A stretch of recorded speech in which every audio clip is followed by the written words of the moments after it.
Namaste. Welcome, friends. I know many of you share my horror and my heartbreak over the mass starvation in Gaza and the sheer scale of devastation, the violent occupation of the West Bank, the ongoing captivity of hostages. And it's an intrinsic part of the path of compassion, to be touched, to care, to respond. So over the last few years, I've been asked by both Israeli and Palestinian groups to explore with them how mindfulness and compassion practices can help them hold and respond to the magnitude of being so close into this suffering. And last month, I was invited to be a guest by David Gennady, who's the co-founder of a group named Satyam, to be a guest speaker. He and others have been on a hunger strike for Gaza for over 40 days. Today, you'll hear briefly from David, a clip taken from his 41st day of fasting about Satyam and the urgency of these times. And then I'll be sharing with you the talk that I shared with them and the questions that I received, a few of them from the participants. By way of background, Satyam is a Palestinian initiative that's held by Palestinians, Israelis, and internationals. And it's a new home, still in its growth, and it's established to provide a safe, sane place for peace activists to rest and for the people of the land to come together and create change. So it's described as a refuge for sanity, a prayer for life, a space to co-create the world that we envision. So here is a very brief clip. It's 90 seconds of David speaking, and he's accompanied by his co-founder, Mai Shaheen. They take turns in doing these clips. This is the one that he did, and he's inviting listeners, including you, to join them for Zoom events such as the one that I participated in. We are on day 41 and so many have joined, and it's a global movement, and we ask you to join us, to support us, because we need the world to watch and to say no, and to not support by silence or giving weapons, and uphold justice and uphold us here to the highest of standards of moral that all in each religion is represented. And we need you all to join us. We ask you to support, we ask you to speak up, and we ask you to join the movement, to join our daily Zooms that we're holding, bringing voices from Gaza, bringing voices from the West Bank, bringing voices from activists, from organizations that actually do the work and find ways to support each other and network and become so loud and so strong globally. We ask you to join our Zooms if you wish, to join our social media, to share about us, to share about you, to connect us to whoever you want to connect us with, that we become more and more. And this is a really heartfelt and heartwarming invitation to stop polarizing, but to actually meet in the truth of the humanity and love, and to stand with that with our actions in full power. Yes. Today is the day. There is no one to wait for. There are no politicians to wait for. It's us. Let's do it together. Yes. Come join us. So friends, if you're moved to attend an event or support Satyam, or to donate toward feeding those in Gaza through other well-vetted organizations, please check my homepage.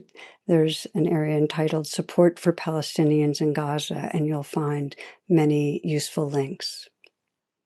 Okay, so I want to now move to the talk that I offered to the Satyam community, and I want to thank you for listening, friends. We are joined in prayer for all who are suffering.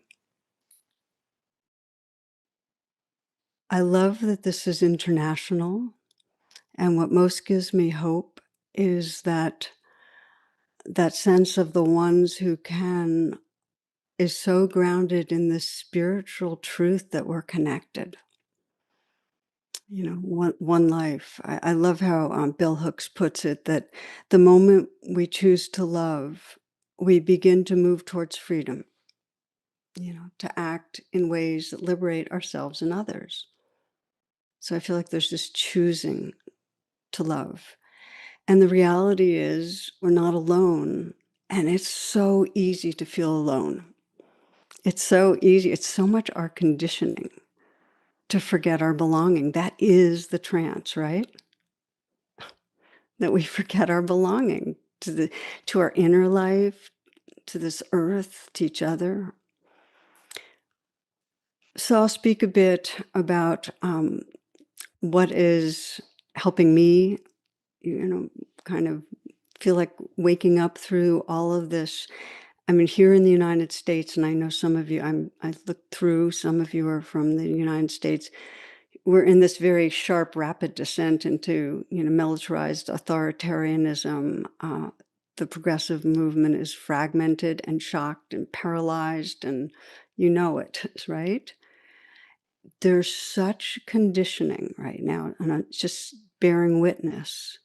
This is the survival brain to lock into fear and into bad othering, into that aversion and that dehumanizing of other.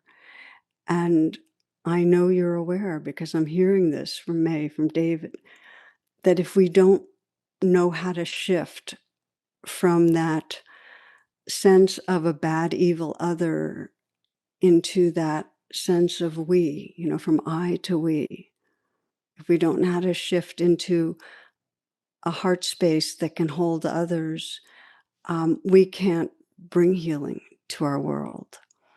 And there's a myth that, as I was listening just now, that came to mind that I want to share with you. I first heard this from Michael Meade. It's this old native story, and it doesn't begin with once upon a time. It begins with this time, right here now. And it says that every human searching for truth, and it lies in a cave nearby, and we don't always find it because we're so distracted by the trance, by anxiety, by reactivity, by the speed of these times. And inside the cave, there's an old woman weaving the most beautiful garment ever imagined. But now and then she has to pause and go to the back of the cave and stir this huge pot of seeds that hold all the seeds of the earth. And if they're not stirred, the seeds will burn and life itself vanishes. Okay? So while she's away, while she's in the back of the cave, a black dog slips in and unravels her weaving, thread by thread, until only chaos remains. And when she returns, she pauses.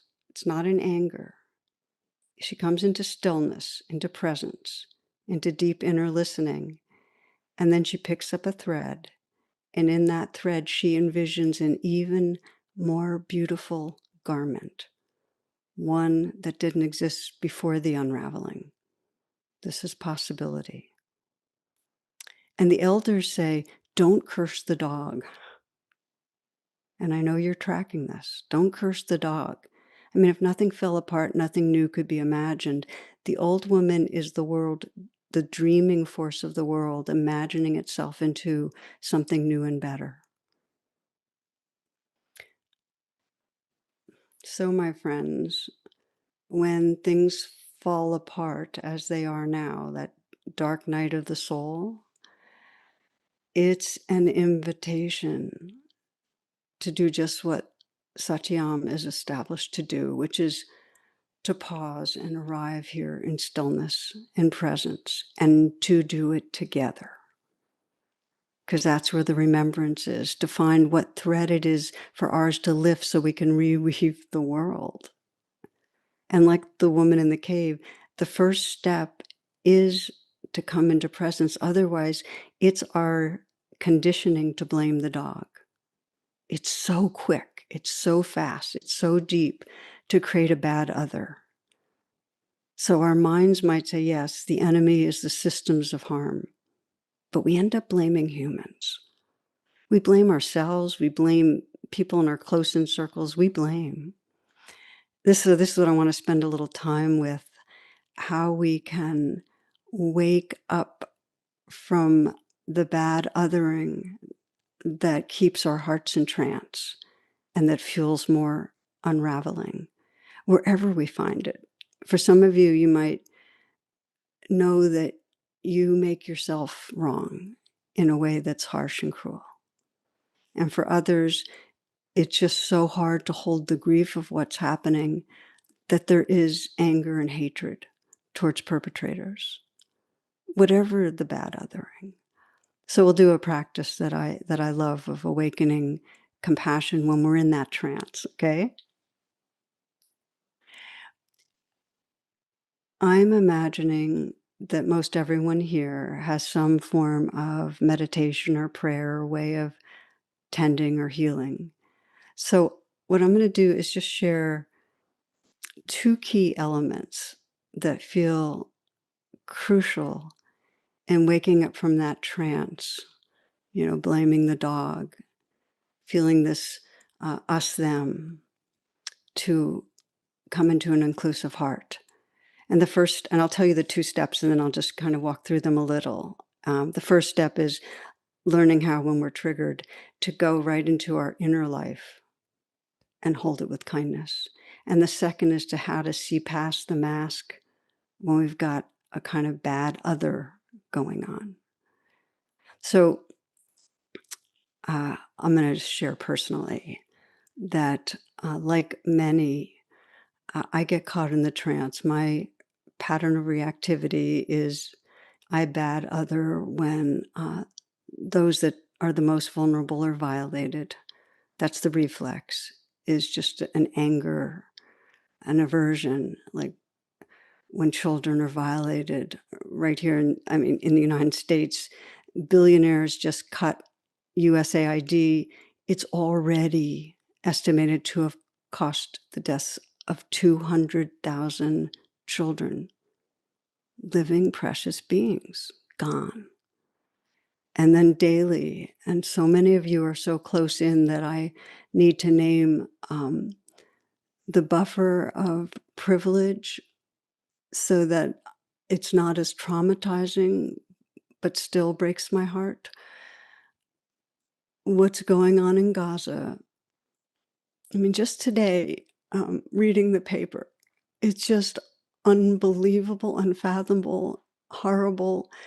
David said the grief that we can only hold a fraction of it, to sense human beings being killed by the military when they're trying to seek water and food. It's hard to be with. So for me, it first goes to outrage and aversion and blame. And by the way, I'll say that we need anger. It's a part of it. One of my dear friends and teachers says anger is initiatory. It's not transformational, but we need it. So what I did this morning after I heard the news, is what I call the U-turn. It's just taking the energy that's angry and blaming outward and coming with interest and gentleness. Okay, what's happening inside? What's really happening? And if I feel under the anger and the blame, there's fear. And if I can hold that with presence and kindness, what I find is I'm afraid it's just going to keep happening. There's going to be more and more harm. And then it goes into powerlessness. And if I can stay and let that be there and hold that with compassion, I'm putting my hand on my heart because I often do that. I'll sit here and just offer kindness to that. Then underneath that powerlessness is that grief. And if I can let my heart break open in grieving, then I come into care. There's care. It's because we wouldn't be angry and we wouldn't be grieving if we didn't care about something. And the care is where there's the clarity and courage to do what we can. It comes from care if we want to be transformational. This is the first step, the U-turn, this taking the blame and coming right in here with compassion. Now, what I want to say is that if others are trying to harm us, if others are trying to harm others and that we care about, if we're being abused, compassion can seem, and this is the question I get, it can seem weak, like it's a setup for more harm, like it's a spiritual bypass. I'm sure that's a familiar word, right? From spiritual bypass. Yeah. No. So what it means is that it seems like we're being spiritual. Oh, I'm holding this with great compassion, but we're actually not facing the reality of the raw hurt and harm and wound and pain, and that there's a step before compassion, which is to open to the harshness and the pain of it. So one of the things I think we all know is that it's not possible when we're in full trauma to open into full presence, truth, and compassion. I mean, first we have to feel the safety enough, safe enough that we can calm our nervous system some. And I think one of the powerful messages of Satyam is the ones who can. Because, and I really want to thank you for that language, because it's those that are not in the full grip of trauma who can hold hands, hold each other, and dedicate to the compassion that lets our activism be transformational. The ones who can. Compassion has two facets, and this is forgotten a lot. One facet is it's got a fierce clarity. It's engaged, it's protective. And the other facet is it's tender and receptive. And one of my friends, Roshi Joan Halifax, some of you may have heard of her, she calls this having a strong back and a soft front. And this is what we're going to be practicing today. How do we have a strong back and a soft front? I mean, how do we have that strong back where we have the clarity and the courage to be the ones that can, to protect, to stand up for justice? And if we want our actions to see transformation, how do we stay tender? That's not easy. So I want to go on to the next step of what helps us, because it's such a quick reflex. We can get that strong back, but it becomes rigid and the heart is armored. So how do we keep the heart soft? And this is the next step. We've taken the U-turn, offered kindness within. I'll give you a brief metaphor that helps me. So imagine that you're walking in the woods and you see a dog, and the dog, you walk over to say hello and pet the dog, and the dog lurches at you with its fangs bared, real seemingly vicious. And you go from being friendly to being angry and bad dog. But then you see that the dog has its paw in a trap. Now you'll still try to protect yourself, but your heart has shifted. It's like, oh, I get it. I get why you're acting that way. It's a training. It's a training to see how another person who might be creating harm has their foot in a trap. How in some way the conditioning, the karma, the layers that are driving them have woundedness and delusion. It's a conditioning to see past the mask, because the mask triggers us and we don't look carefully. So first we have to take a U-turn when we're triggered, to come back into presence with ourselves. But then if we look, if instead of moral judgment, because moral judgment just gets in the way, calling things evil gets in the way. If we look towards the health of the other, what's the pain under the action? What's it like being you? As one of a civil rights icon, Ruby Sale, says, where does it hurt? Can we really ask that? Because we need to see. We need to see how the leg's in a trap. We need to see it for ourselves. When we act in imperfect and harmful ways, how are we hurting? One of my spiritual heroes is John Lewis. He's another civil rights icon. He's also was a U.S. congressman until he died just last year. And I'm bringing him up because he models strong back, soft front in such an inspirational way. He talks about getting into good trouble. In other words, acting on behalf of justice. And a number of us went to rallies all around the United States a few days ago, really kind of mobilizing against the unraveling of democracy and justice and anything that's compassion in our society. It's just falling apart. But he also knew the necessity of a soft front. 60 years ago, and he tells this story. He was attacked in a bus station. He was beaten with baseball bats and badly injured and bloodied. And by the way, he was arrested over 40 times, beaten many, many times, concussions, the whole thing.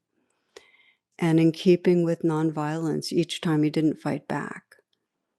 So 50 years later, one of the men who had attacked him came into his office with his son, and he apologized. He said, I was the one, I did that.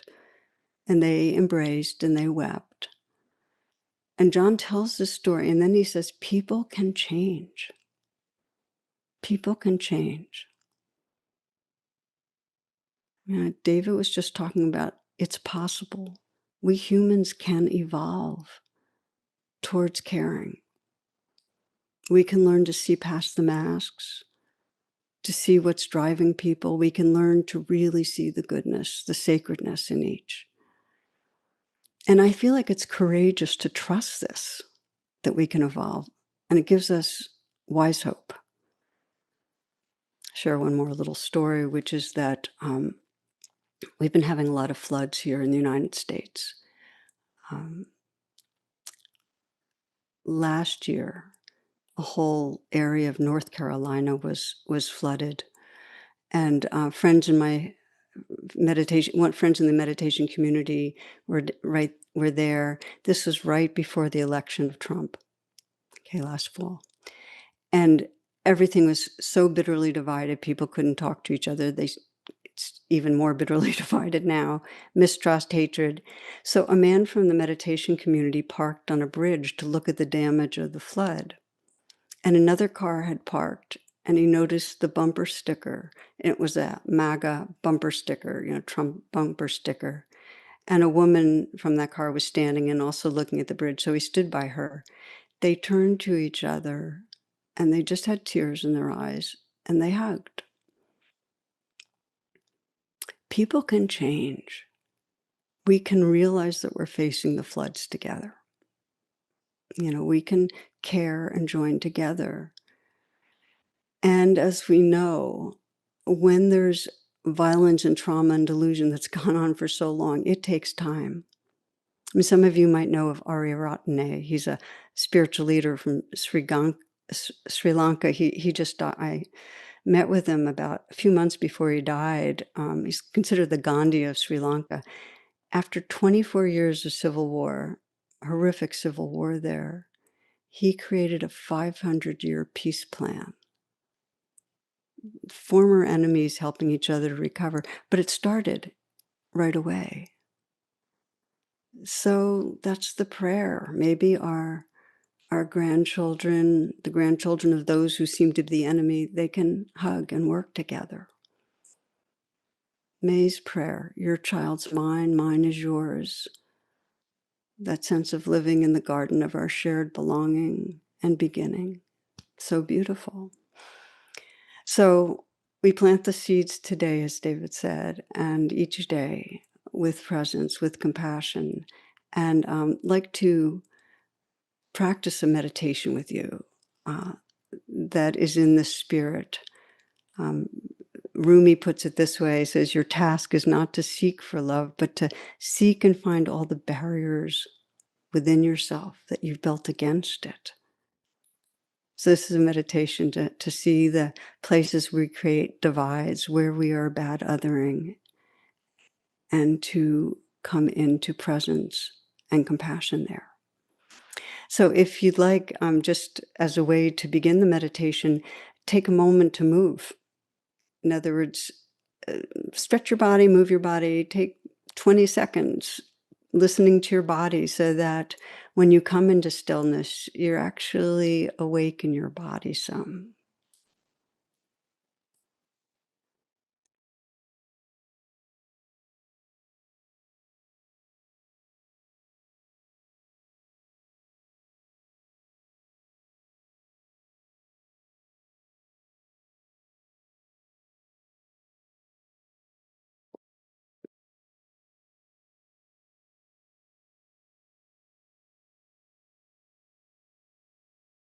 And then come into stillness. You might close your eyes or lower your gaze, let your attention go inward. This meditation is called the Rain of Self-Compassion, the Rain of Compassion. And RAIN's an acronym. It stands for recognize, allow, investigate, and nurture. And many people find that when they're stuck, when they're divided from themselves or others, that this acronym actually is very liberating. So you begin by turning the attention inward. You might feel your breath and take an extended in-breath so that you fill the lungs, the chest completely, breathing in. And then a slow out breath, slow enough so you can actually feel the exhale, letting go, letting go. And then another nice, deep, long in-breath. Hold for a moment. And then a slow out breath. Now feel the letting go of the out breath. Can you feel the sensations of the air at the nostrils? Sense that. And again, another nice, deep, long, full in-breath. Slow out breath, letting go, letting go. And as your breath now resumes in its natural rhythm, the sense that you can scan the body and notice what wants to let go right now. Maybe the shoulders a little, maybe the hands soften. Let the chest be open, relaxing the belly, letting this next breath be received in a softening belly. This breath. And now this one. And gently scanning your life and sensing some place where you get triggered and stuck in reactivity. Or you might be blaming another person or blaming yourself. Not something that's traumatizing. If it's trauma, it'll be too much for this short kind of practice.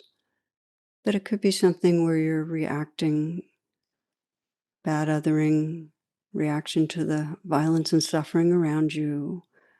Or it might be anger and blame in a personal relationship where there's conflict. Start where we are. Where is there a divide? Maybe you've turned on yourself for a struggle with addiction or something to do with work. Just choose some place where you feel divided from yourself or from another.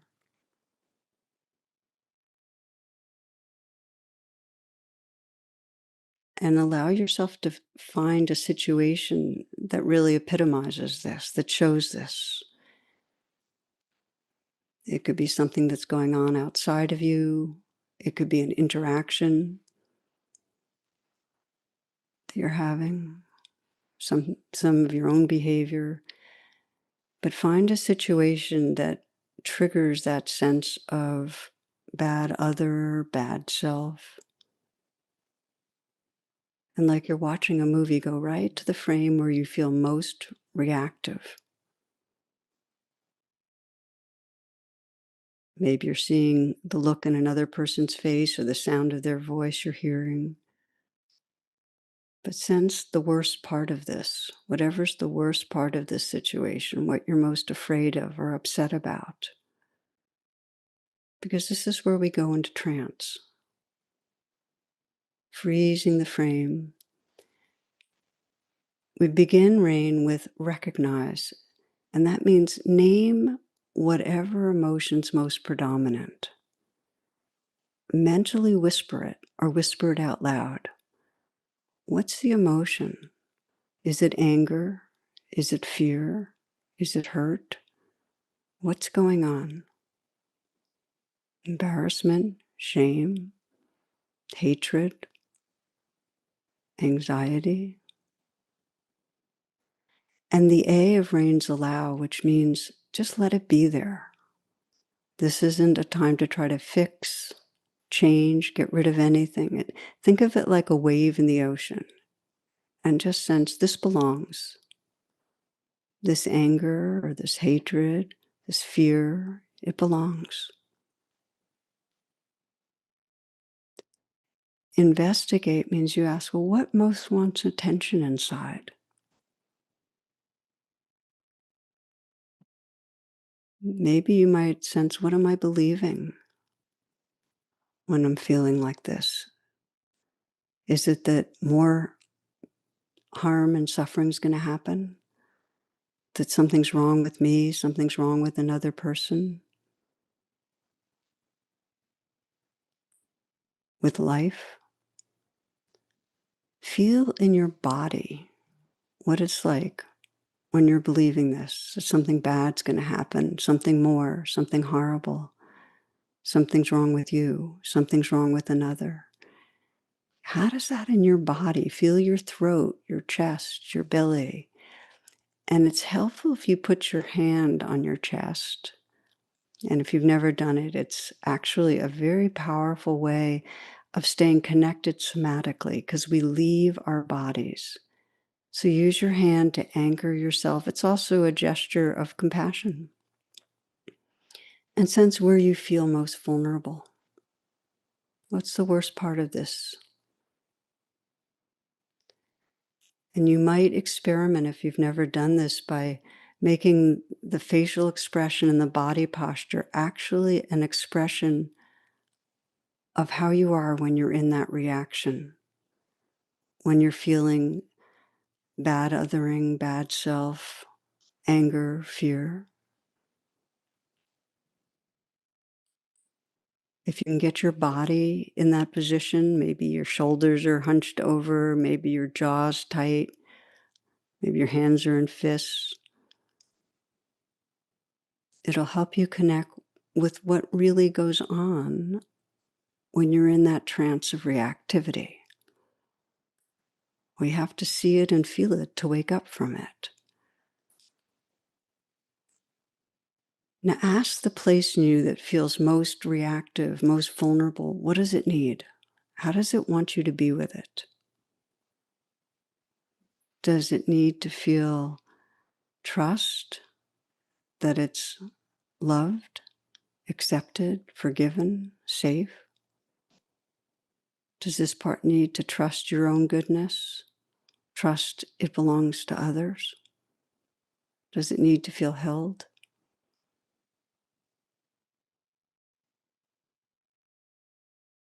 What does the most distressed part of you need inside to feel?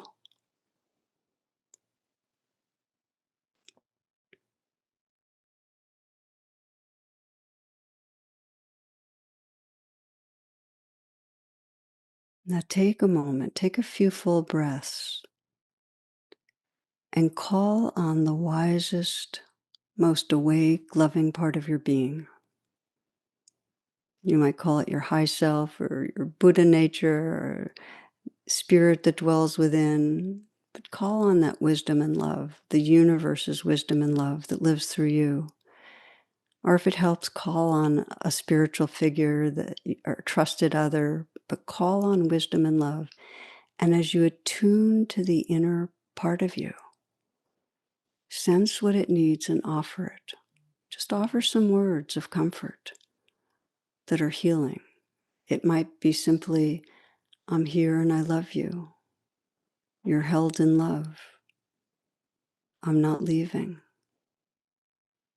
Trust your goodness. Trust your belonging. Trust that we can heal. Trust in love.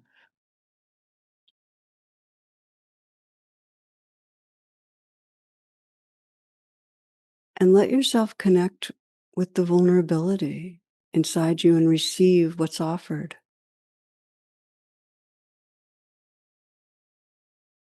Explore what it means to really let it in. It takes courage. What happens if you let in love?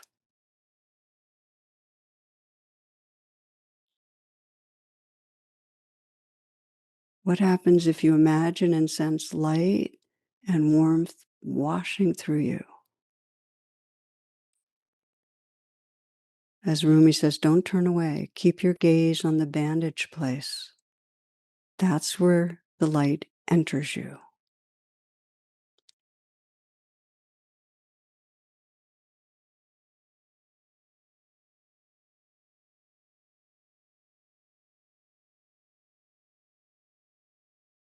These last few moments, sense the heart space that's here, the presence that's here,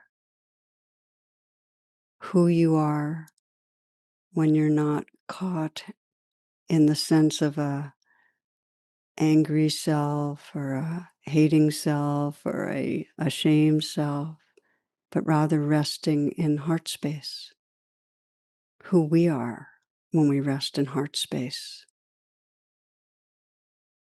How this is more true than any story we tell ourselves.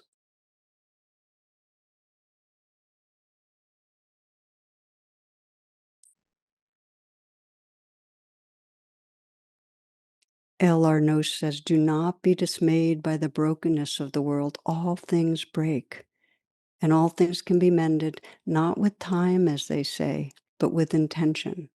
So go, love intentionally, unconditionally. The broken world waits in the darkness for the light that is you.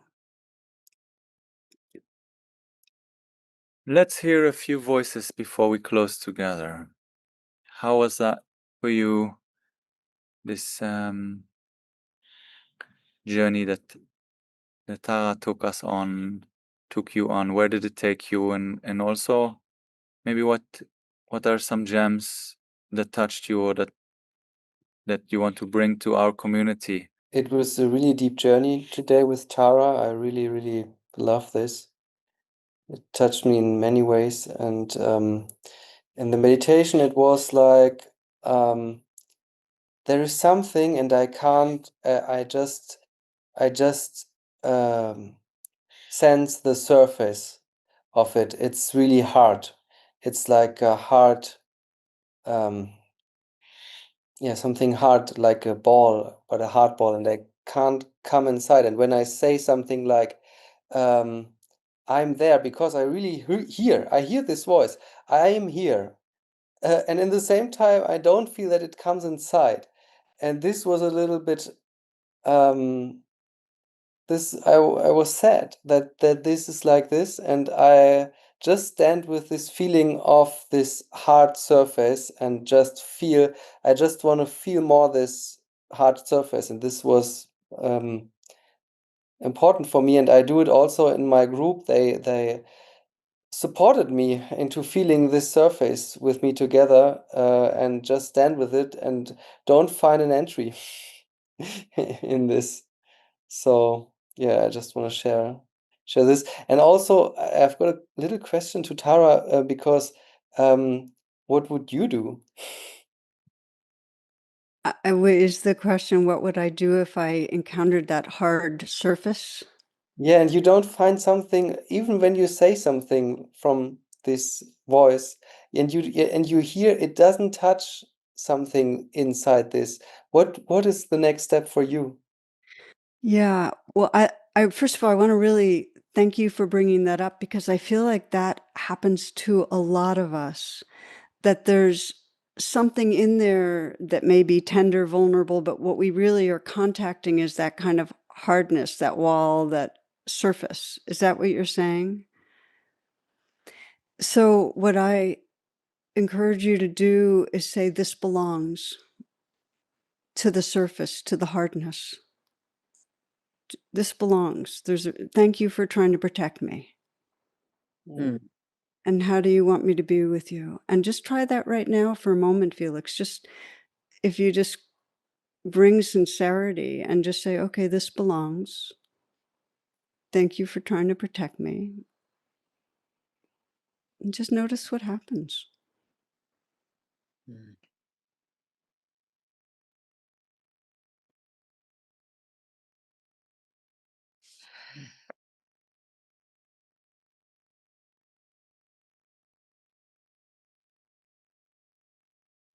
Yeah, I feel softness, but I don't feel this thing at all. This hard surface.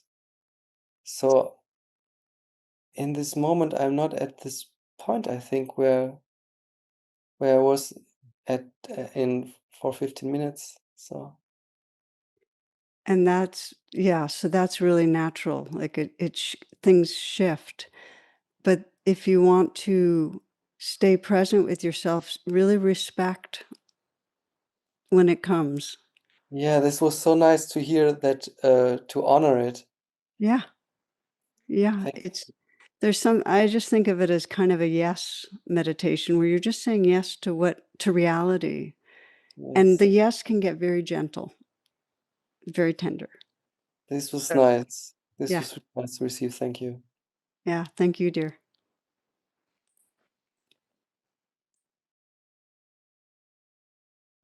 I saw Malcha, you raising your hand before. Is it still alive?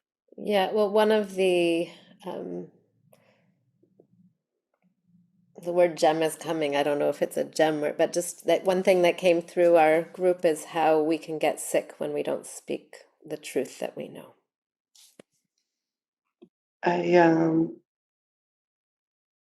The thing that I was working with was um, hatred of my own people, and it's just very.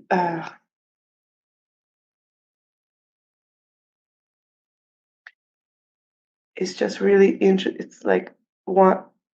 I mean, it's one is very painful, like to notice. Like how even when like I feel like this that David and Mai, you're holding this energy of nobody is left behind. Every life is important. Israelis, Palestinians, every life is important. And like still like within this, I think the pain is so big that like the heart just is drawn to like choose one people over the other. And it's so hard to like not prefer and and uh,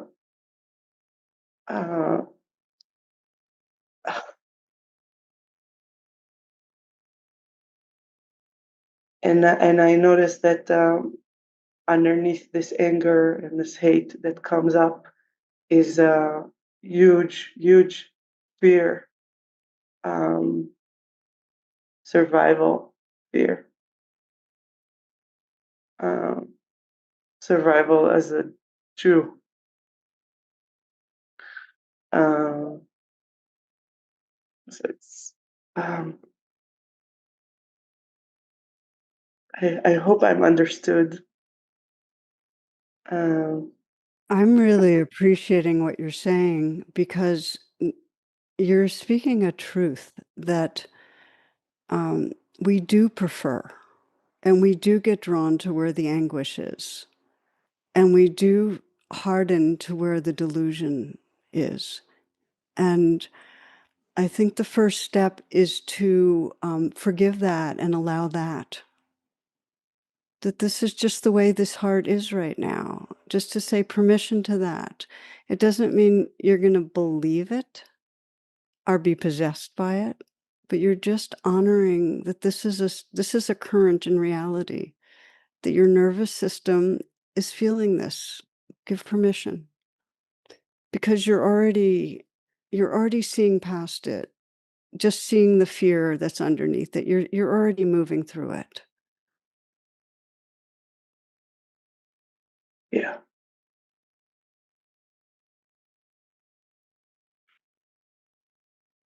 yeah.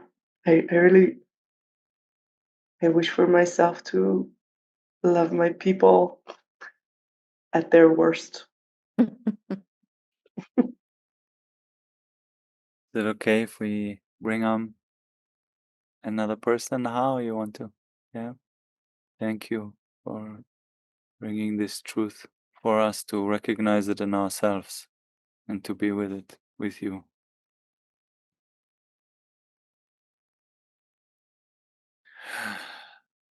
Samar and Basil. Hi, I have a question to Tara. Um, I was thinking about the story of the dog, and while I understand it, like rationally, of like something needs to go for something new to come, and something even better, a new possibility. And probably at the time, we don't like see that, or it takes us time to see that this was important, that it needs to happen for something better to come, to create a space. But I have a hard time applying this to what's happening in Gaza, because or making sense of it as people are dying, of how, like, I have a hard time. It's like, am I accepting this? Is then like the death become accepted, and I've made peace with just every day people dying as if it's, well, it's needed. So it's hard. So I don't know how I don't know how to make sense of it, or how to think of it. So if you can talk about that, be great. Thanks. Yeah, thank you, dear, because I'm really relating to what you're saying. And I don't think acceptance means that our body lets it be okay. I think accept it means that we have the courage to face the reality that this horror is happening, and that there's not an overlay of this is necessary that numbs our nervous system. There's just an understanding that it happens. It's that bare bones that it happens, that we humans devolve and regress into being cruel, and that there's a waking up that's possible. And it doesn't happen because we get numb. It doesn't happen because we avoid grieving. I think we have to be shattered by it, to be honest. I mean, I think we have to feel crushed by it. I think I have to cry pretty much every day. But that's part of accepting that it's happening. It's real. And then we get our hearts broken open, and some deep wisdom and love helps us find our way to something else. So I don't even like even calling it necessary. I think that adds something, like it removes us, it distances us from a horror. I think my takeaway from the myth is that not to blame the dog, not to get waylaid in more hatred and more blame, but to sense what we care about, what we cherish, and take that thread and start trying to build towards that. So I hope that's helpful. And thank you. Thank you. As someone who lives in Israel, I'm also struggling with hating, and I don't even connect anymore to any identity really other than human being. I really struggle with this feeling of despair. And this is what I went to today because it's a very prevalent feeling that I touch every single day living here. And it's very unbearable. It's a very unbearable feeling that almost goes into a freeze because it's so unbearable. I know all the things you've said of what I can do and focus on my journey and the work I do and the connections, and I work with vibration, and it's all great and lovely. And yet still there's this immense despair. which is what also brings me to things like this, to join, to feel less alone with it. So, there's comfort in being here with everyone, wherever everyone is from. I don't know if I have a question so much as just putting it out there and like, what are you supposed to do with this despair that I'm confronted with every moment of living here? Like, stuck here. I can't leave. I'm just curious, maybe by hand raise, how many have touched into a lot of despair?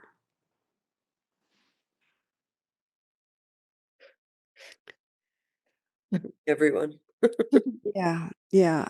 Yeah. And how many of you have found, and I'll maybe speak personally, that if I can be with you and we can feel that that is part of our humanness, the currents of despair, and we can also feel that we're caring, that for me to be with you and sense you really care.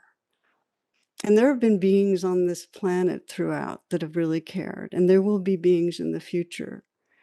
And to somehow or other sense we're part of that, and that there's something possible that humans can wake up. We've seen it in our own lives. I've seen myself wake up. It feels like we have to let both be there, that we have to let the despair be there, but also the sense of holding hands and that something's possible. And if we can be, and that takes courage to let them both be there. But I think that's what allows us not to freeze and to keep walking. Hmm.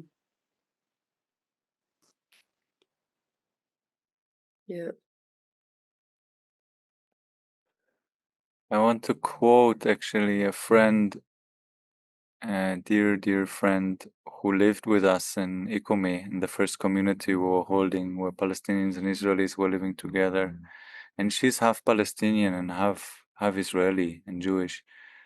And she said this thing that really, like, for me, just touches this place. That she said, I have no hope and a lot of hope in the same time, and it's going together. And it's just like how to hold that, completely breaking, allowing the breaking completely apart, because that will bring us home to the deepest place of care and love we have, and yet not like in the same time we have access. Do we have access to a deeper knowing that something else is possible, and that the very moment that we are together, we are tending to that as well. Like you being here and me being here, there's a tending towards that gives me energy and hope. That you are here feeds me.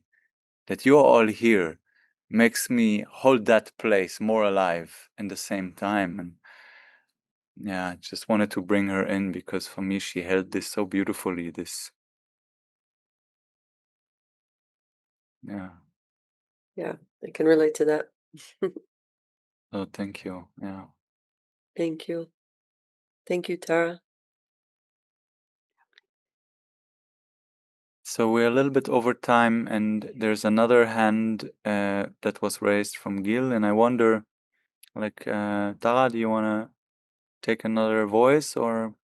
Yeah, so this will be our last Yeah. person. Yeah, thank you. One more. Hi.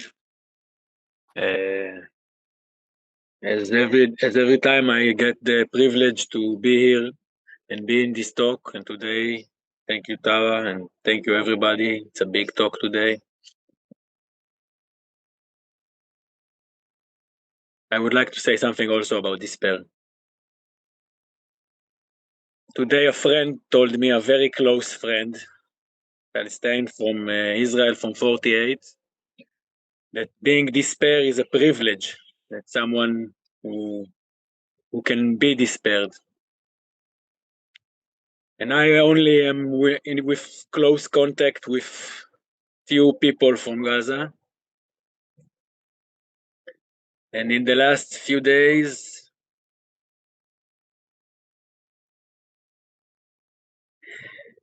it got much worse.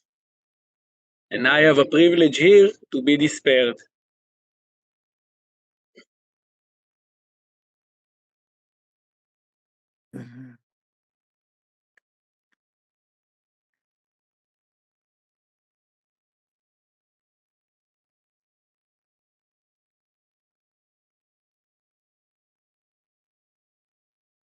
one of the precious things about Satyam community is it gives a feeling that we are a part of a action, of a direct action. It's not a virtue signaling. It's not a protest. Some of us are hunger striking. Others are doing what they can do. I feel like holding on to my desperation is like getting the hug from the bear. It's like getting a bear hug. But I cannot be the privileged one who gets to be despaired.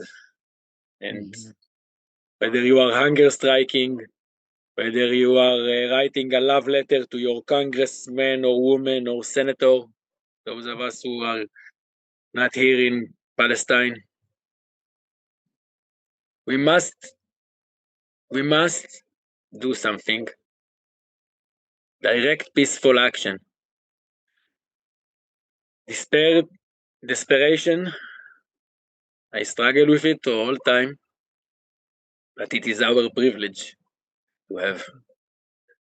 The people who don't have a choice cannot have desperation. They don't have that choice. They struggle.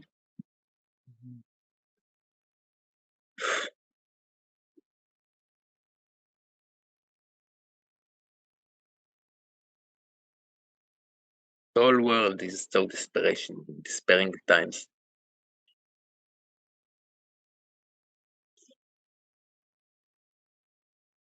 I really don't know what to say.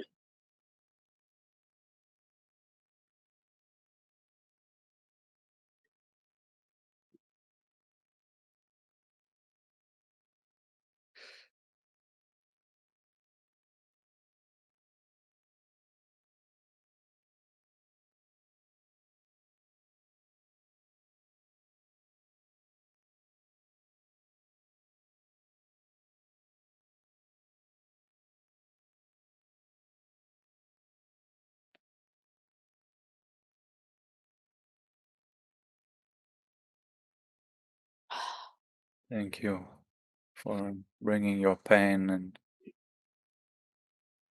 your tears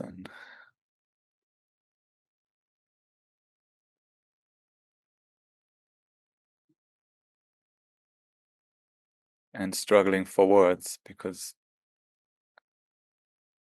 I can really meet you in the lack of words.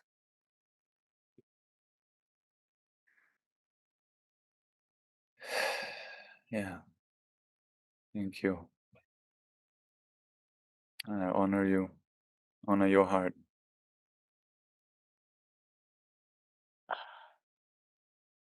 Honor your willingness to not look away and feel. Thank you, friends, for being here, for bringing your attention and good hearts to today's offering. As mentioned earlier, please check my homepage. You'll find ways of contributing to feeding those in Gaza or engaging with Satyam. I'd like to close with a prayer, and this was sung at the end of a gathering that was held in Israel just 3 weeks after October 7th, a meditation gathering that I was part of. There will be a day, and the children of all genders, colors, and faiths will follow the path of heart. They will speak the language of the earth and understand the language of heaven. They will live as part of a great circle of life, and then peace will come. There will be a day, and the children of all genders, colors, and faiths will follow the path of heart. Their hearts will walk in trust. They will sanctify all form of living beings and plants. Together they will pray to the infinite spirit connected to the source of life, and then peace will come. May we feel our shared prayer, that we can bridge divides, that we can move towards a more just and loving and peaceful world. Namaste.